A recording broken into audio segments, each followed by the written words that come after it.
Окупанти запевняють, що схопили українського агента, який буцімто повідомляв СБУ про переміщення російських військ через Крим.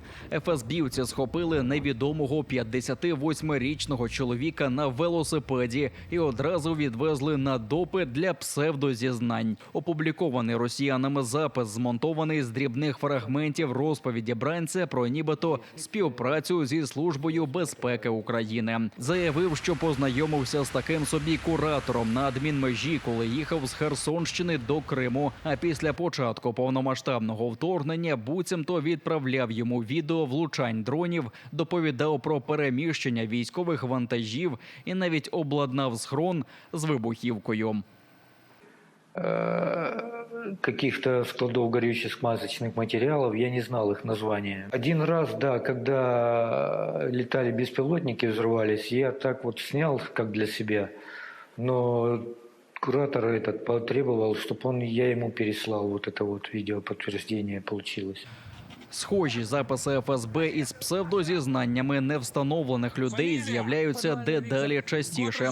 Часто бранці плутаються у свідченнях для сфальшованих справ, ба більше вимушені обмовляти себе під тиском бойовиків ФСБ.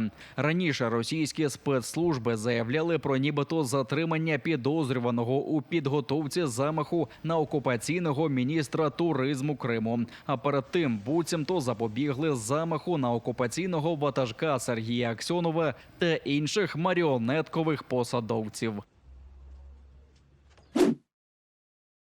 Кишенькову армію Аксьонова фінансує друг Путіна – мільярдер Ротенберг. Він надав сотні мільйонів рублів для приватної військової компанії «Конвой». Про це йдеться в розслідуванні видання «Досьє», яке дослідило, звідки гроші на діяльність таких собі аксьонівців. За результатами розслідування лише за 1,5 місяці осені минулого року ПВК «Конвой» дістала 437 мільйонів рублів. 120 з них надав олігарх Аркадій Ротенберг, ще 200 – Державний банк ВТБ, а решту – паливні компанії.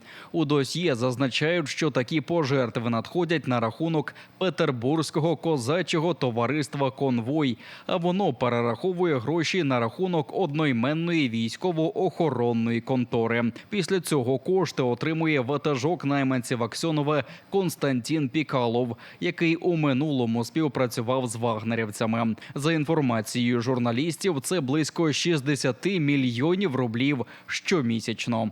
Ребята молодцы, здесь спасибо огромное на самом деле.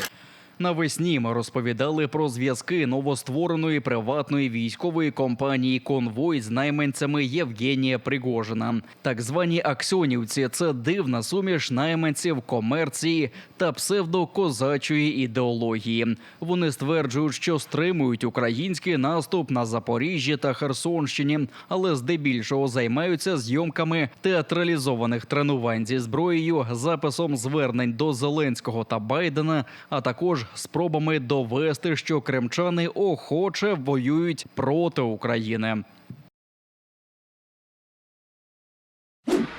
Росіяни застосували нову тактику масованого обстрілу. За даними повітряних сил, ворог випустив крилаті ракети Х-22, які змінюють напрямок польоту швидше, ніж військові можуть про це сповістити.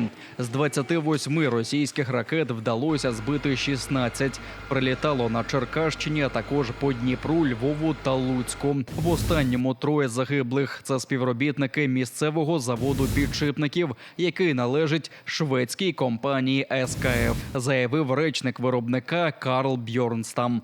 Ціллю росіян у Львові став дитячий майданчик, каже міський голова.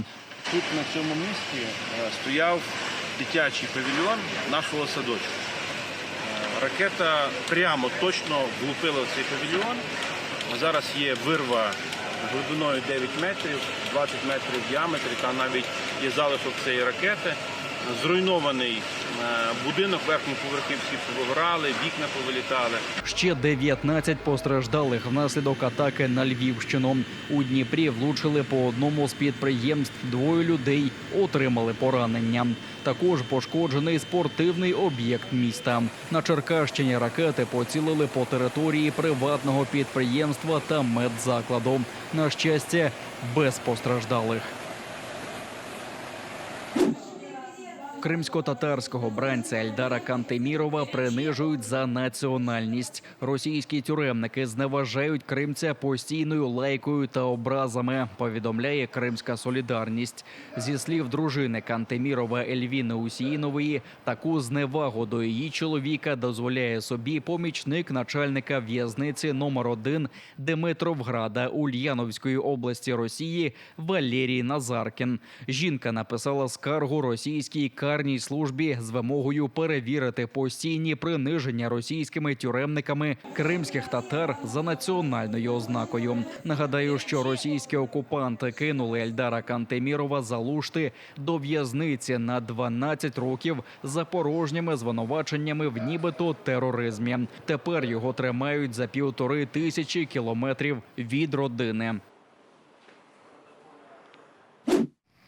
Російські військові та колаборанти, які оселилися на півночі Криму, масово отримують листи від українського підпілля. Усередині лише одна літера «Ї», яка є символом спротиву на окупованих територіях і від якої лютують росіяни. Більше 400 листів залишили в поштових скриньках і дверях окупантів та їх служок активісти руху «Жовта стрічка». І це лише в Яникапу, який тимчасово зветься Краснопаракопськ.